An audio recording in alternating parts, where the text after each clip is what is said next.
Okay, నమస్తే అండి. మనం ఆంధ్రప్రదేశ్ ఎకానమీకి సంబంధించినటువంటి రాష్ట్ర ప్రభుత్వ డేటా ఏదైతే రిలీజ్ చేశారో కరెంట్ అఫైర్స్ సంబంధించి వెరీ ఇంపార్టెంట్ ఏపీ ఎకానమీకి సంబంధించి త్రైమాసిక ఫలితాల కింద మనకి ఇవ్వడం జరిగింది. First revised estimates, second revised, third revised, advance estimates కింద 2018-19 సంబంధించినటువంటి డేటాని రాష్ట్ర ప్రభుత్వం విడుదల చేసింది.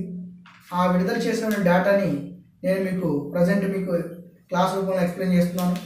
సో ముఖ్యంగా మనం పరిశీలించుకున్నట్లయితే ఆంధ్రప్రదేశ్ రాష్ట్ర ఎకానమీ విషయంలో కరెంట్ పార్ట్లో ముఖ్యంగా మనకి వృద్ధి రేటు విషయానికి వచ్చినట్లయితే వృద్ధి రేటు, గ్రోత్ రేట్ అంటే మన ఇంగ్లీష్లో వృద్ధి రేటు, గ్రోత్ రేట్ విషయానికి వచ్చినట్లయితే 2018-19 ఆర్థిక సంవత్సరానికి గాను చాలా ఇంపార్టెంట్, క్లారిటీగా నేర్చుకోవాలి.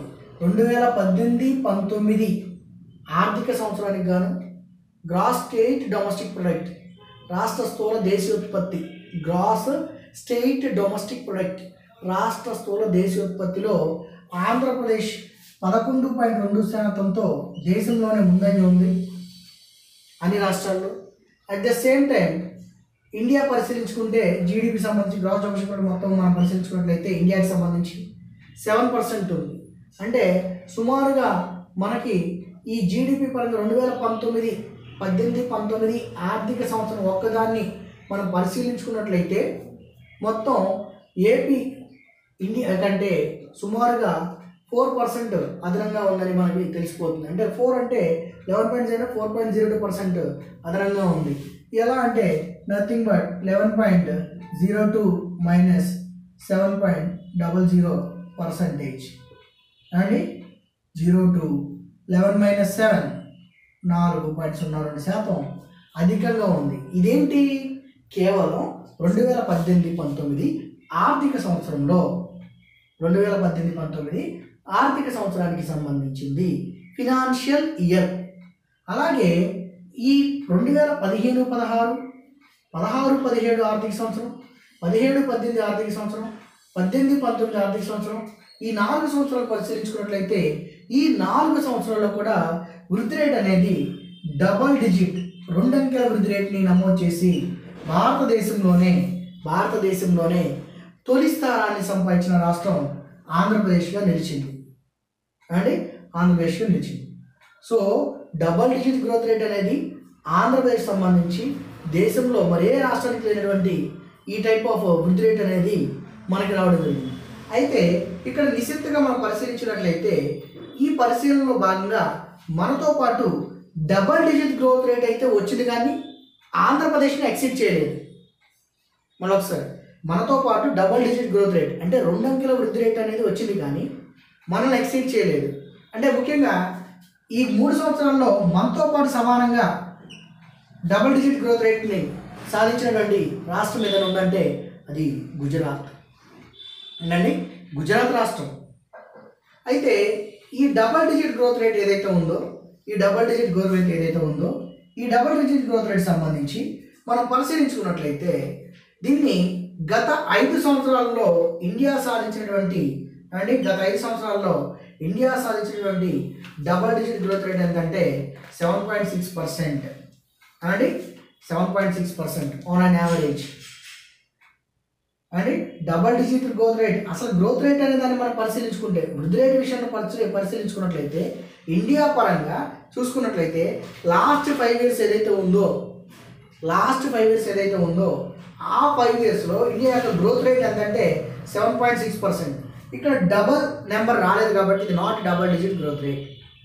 ఇదే టైంలో కేవలం 4 ఇయర్స్లోనే, కేవలం 4 సంవత్సరాల్లోనే ఆంధ్రప్రదేశ్ రాష్ట్రం 10.82% గ్రోత్ రేట్ని సాధించడం జరిగింది. 10.82 గ్రోత్ రేట్ని సాధించడం జరిగింది.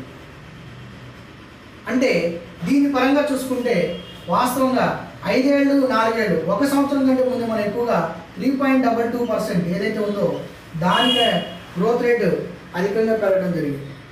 కానీ భారతదేశం కంటే ఆంధ్రప్రదేశ్ యొక్క గ్రోత్ రేట్ ఎంత ఉందంటే 3.22% ఉంది. అంటే ఎక్కువగా ఉంది. ఇదేమో 5 ఇయర్స్కి కంపేర్ చేసాం, ఇదేమో 4 ఇయర్స్కి కంపేర్ చేసాం. 5 ఇయర్స్కి కంపేర్ చేసాము, 4 ఇయర్స్కి కంపేర్ చేసాము. అట్ ద సేమ్ టైం మనం పరిశీలించుకున్నట్లయితే ఈ డబుల్ డిజిట్ గ్రోత్ రేట్ అనేది అంటే 2 అంకెల వృద్ధి రేట్ అనేది యథావిధిగా కొనసాగాలంటే మనకి రాష్ట్ర ప్రభుత్వం ఏదైతే ఉందో ఆ రాష్ట్ర ప్రభుత్వం ఒక భవిష్యత్తు వ్యూహాన్ని, ఫ్యూచర్ ప్లాన్ని ఒకదాన్ని తీసుకొచ్చింది. దానిలో భాగంగా ఏం చెప్పాలనుకుంటుంది రాష్ట్ర ప్రభుత్వం అంటే ఇప్పుడున్న డబుల్ డిజిట్ గ్రోత్ రేట్ని అంటే 2 అంకెల వృద్ధి రేట్ శాతాన్ని మెయింటైన్ చేయాలంటే ఏం చేయాలనేది రాష్ట్ర ప్రభుత్వ వ్యూహాన్ని మనం పరిశీలించుకున్నట్లయితే రాష్ట్ర ప్రభుత్వ వ్యూహంలో భాగంగా గ్రామీణ పట్టణ ప్రాంతాల్లో సంతృప్త స్థాయిలో మౌలిక వసతులు కల్పించడం ఫస్ట్ పాయింట్. కానీ గ్రామీణ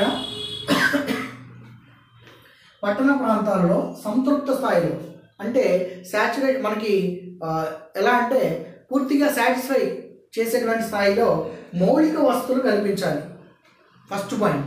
ఏది ఈ డబుల్ డిజిట్ గ్రోత్ రేట్ ఏదైతే సాధించాలనుకుంటున్నామో ఆ డబుల్ డిజిట్ గ్రోత్ రేట్ అనేది అలానే ఉండాలి రాష్ట్ర ప్రభుత్వానికి అని మనం పరిశీలించుకుంటే దానికి మునుముందు చేయబడే కొన్ని వ్యూహాలు ఉన్నాయి.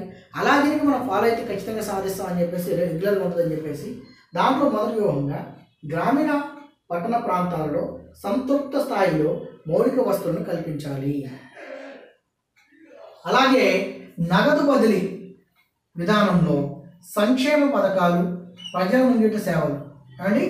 నగదు బదిలీ విధానంలో సంక్షేమ పథకాలు, ప్రజల ముంగిట సేవలు అంటే ఈ నగదు బదిలీ విధానం అనేది సంక్షేమ పథకాలకు సంబంధించి, అలాగే ప్రజల ముంగిట సేవలు అంటే ప్రజలకు ఏదైతే సేవ చేస్తున్నామో వాళ్ళకి సంబంధించిన సేవలు కానీ ఇవన్నీ కానీ వాళ్ళ ముందుకు మనం తీసుకెళ్ళినట్లయితే, ఈ సంక్షేమ పథకాలు ప్రజల వద్ద తీసుకెళ్ళినట్లయితే దానివల్ల మన గ్రోత్ రేట్ సంబంధించి ఇది కూడా పెరగడానికి అవకాశం ఉందని రాష్ట్ర ప్రభుత్వం పేర్కొనడం జరిగింది.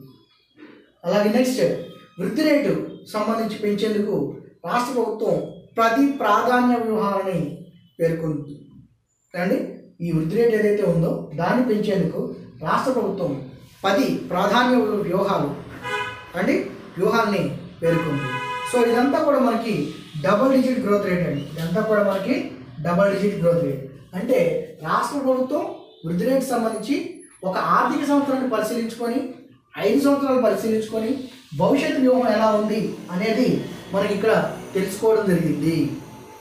అంటే ఆంధ్రప్రదేశ్ రాష్ట్రం వృద్ధి రేట్ అనేది భవిష్యత్తులో జరగబోయేటువంటి వృద్ధి రేట్ అంటే ముఖ్యంగా ఇప్పుడు ఏదైతే గత 4 ఏళ్ల నుంచి సాధిస్తున్నటువంటి 2 అంకెల వృద్ధి రేట్ ఏదైతే ఉందో ఆ వృద్ధి రేట్ని భారతదేశంతో కంపారిజన్ చేసుకుంటే ఆ కంపారిజన్లో భాగంగా ఆ డబుల్ డిజిట్ గ్రోత్ రేట్ ఏదైతే ఉందో ఆ డబుల్ డిజిట్ గ్రోత్ రేట్ అనేది రావడం జరిగింది. అదే టైంలో 4 ఇయర్స్కి 5 ఇయర్స్కి మధ్య వేరియేషన్ కూడా ఉండడం జరిగింది. సో ఈ రకంగా వాటిలో వచ్చినటువంటి మార్పులు చేర్పులు తీసుకోవాల్సినటువంటి వ్యూహాలు, వాటి గురించి ప్రతి వ్యూహాల గురించి ముఖ్యంగా మనకి ఇక్కడ పేర్కొనడం జరిగింది. ఏదండి 2 అంకెల వృద్ధి రేటు సాధించాలంటే రాష్ట్ర ప్రభుత్వం తీసుకున్నటువంటి నిర్ణయం. అలాగే నెక్స్ట్ పర్ క్యాపిటా ఇన్కమ్ అండి, తలసరి ఆదాయం PCI పర్ క్యాపిటా ఇన్కమ్, తలసరి ఆదాయము వెరీ వెరీ ఇంపార్టెంట్. మరొక కాన్సెప్ట్ తలసరి ఆదాయము. నవ్యాంధ్ర ఏర్పడిన తర్వాత రాష్ట్ర ప్రభుత్వం యొక్క తలసరి ఆదాయం గురించి మనం డిస్కషన్ చేసుకుంటాము. ఇది కూడా ఒకటండి, ఇది ఆంధ్రప్రదేశ్ సంబంధించి ముఖ్యంగా ఎవరైతే మన ఎగ్జామ్స్ ప్రిపేర్ అవుతున్నారో గ్రూప్ 1 అవ్వచ్చు, 2 అవ్వచ్చు, 3 అవ్వచ్చు, ఎవరైనా అవ్వచ్చు, ముఖ్యంగా గ్రూప్ 2, గ్రూప్ 1 అభ్యర్థులు ఎవరైతే ఉన్నారో బైఫర్కేషన్లో కూడా ఈ టాపిక్స్ రావడానికి 100% అవకాశం ఉంది. కాబట్టి చాలా జాగ్రత్తగా, చాలా ఫుల్ ఫ్లెడ్జ్డ్గా నేర్చుకోవాల్సింది కోరుచున్నాను. చూద్దాం తలసరి ఆదాయం పర్ క్యాపిటా ఇన్కమ్ ఏదైతే ఉందో అదే సంవత్సరానికి మనం పరిశీలించుకున్నట్లయితే అంటే 2018-19 ఆర్థిక సంవత్సరానికి మనం పరిశీలించుకున్నట్లయితే రాష్ట్రం యొక్క తలసరి ఆదాయం 1,64,025 రూపాయలు అండి. రాష్ట్ర ప్రభుత్వ తలసరి ఆదాయం ఎంత అండి? 1,64,025 రూపాయలు లేదా 25 రూపాయల కింద మనం తీసుకుంటాము. ఇది 2018-19 ఆర్థిక సంవత్సరానికి గాను ఇది ఉంది. అయితే ఇక్కడ మనకి దక్షిణాది రాష్ట్రాలు ఏవైతే ఉన్నాయో ఆ దక్షిణాది రాష్ట్రాలను మనం కంపారిజన్ చేసుకున్నప్పుడు ఆంధ్రప్రదేశ్ మిగిలిన 4 దక్షిణాది రాష్ట్రాలతో పోల్చుకుంటే తక్కువగా ఉంది. అంటే మిగిలిన 4 దక్షిణాది రాష్ట్రాలతో పోల్చుకుంటే తక్కువగా ఉంది. కారణం ఏమిగా ప్రభుత్వం చెప్తుందంటే వెరీ వెరీ ఇంపార్టెంట్ అండి. ఈ కారణం కూడా వెరీ వెరీ ఇంపార్టెంట్. ఎందుకంటే వాడు ఎనలైటికల్గా క్వశ్చన్ అడిగినప్పుడు ఆ ఎనలైటికల్లో భాగంగానే మన క్వశ్చన్ని కొంచెం తేడాగా ఇవ్వడం జరుగుతుంది. ఆ టైప్ ఆంధ్రప్రదేశ్ యొక్క తలసరి ఆదాయం మిగతా దక్షిణాది రాష్ట్రాల కంటే తక్కువగా ఉండడానికి గల కారణం అని అడిగితే వెరీ వెరీ ఇంపార్టెంట్ అండి. వారసత్వంగా వచ్చినటువంటి సమస్యలుగా రాష్ట్ర ప్రభుత్వం గుర్తించింది. ఇది ఖచ్చితంగా 2019లో రావడానికి ఎంతైనా అవకాశం ఉన్నటువంటి క్వశ్చన్. అంటే మన స్టాటిక్ చదువుకొని వెళ్తే వాడు ఎలా ఇవ్వచ్చు అది కూడా. ఎందుకంటే ఎందుకని ఉంది అనేది ఇంపార్టెంట్ కదా, ఎందుకని ఉంది అనేది ఇంపార్టెంట్. ఆ ఎందుకు రావడానికి గల కారణం ఏంటనేది ఖచ్చితంగా రాష్ట్ర ప్రభుత్వం పేర్కొన్న కారణం ఏంటంటే వారసత్వంగా వచ్చినటువంటి సమస్యలు. అది వెరీ వెరీ ఇంపార్టెంట్. అలాగే మనకి 2013-14 పర్ క్యాపిటల్ ఇన్కమ్ ఎలా ఉంది అని పరిశీలించుకుంటే 82,870 రూపాయలుగా ఉంది. అది 82,870 రూపాయలుగా ఉంది. అదే 2018-19 ఆర్థిక సంవత్సరాన్ని పోల్చుకుంటే 1,64,25 రూపాయలుగా ఉంది. సో ఈ రెండింటి డిఫరెన్సే మనకి ఈ మధ్యకాలంలో ఈ 5 ఏళ్ళలో వచ్చినటువంటి పర్ క్యాపిటల్ ఇన్కమ్ డిఫరెన్స్.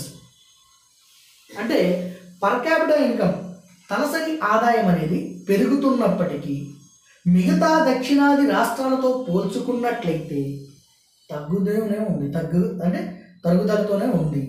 దీనికి కారణం 1,00,000 కారణాలు. ముఖ్యంగా ప్రధాన కారణాల్లో క్యాపిటల్స్, స్థిరమైనటువంటి రాజధాని లేదు మిగతా రాష్ట్రాల్లాగా, అదొక ప్రధాన కారణం. ఇట్లా అనేక సమస్యలు ఉన్నప్పటికీ మనం 2013-14 నుంచి 18-19 మనం పరిశీలించుకున్నట్లయితే తలసరి ఆదాయం అనేది రాష్ట్రంలో పెరుగుదల అనేది కనిపిస్తుంది. అయితే వెరీ వెరీ ఇంపార్టెంట్ అంటే బైఫర్కేషన్ మీద క్వశ్చన్ కనుక అడిగితే విభజన సమయంలో ఆంధ్రప్రదేశ్ రాష్ట్ర పర్ క్యాపిటల్ ఇన్కమ్ తలసరి ఆదాయం ఎలా ఉంది అని మనం పరిశీలించుకుంటే విభజన సమయంలో ఆంధ్రప్రదేశ్ రాష్ట్ర తలసరి ఆదాయం ఎలా ఉందని మనం పరిశీలించుకుంటే జాతీయ స్థాయి కంటే 8.4% అధికంగా ఉంది. జాతీయ స్థాయి కంటే 8.4% అధికంగా ఉంది. ఒకవేళ అమౌంట్ కనుక అడిగితే ఎంత రూపాయలుగా ఉందని అడిగితే 82,870 రూపాయలుగా ఉంది. ఏమండి 82,870 రూపాయలుగా ఉంది.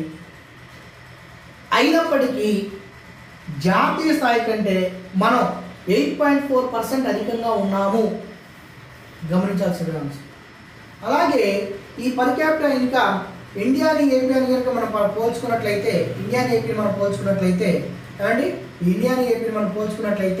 ఇక్కడ మనం పరిశీలించాల్సినటువంటి ఆవశ్యకత ఎంతైనా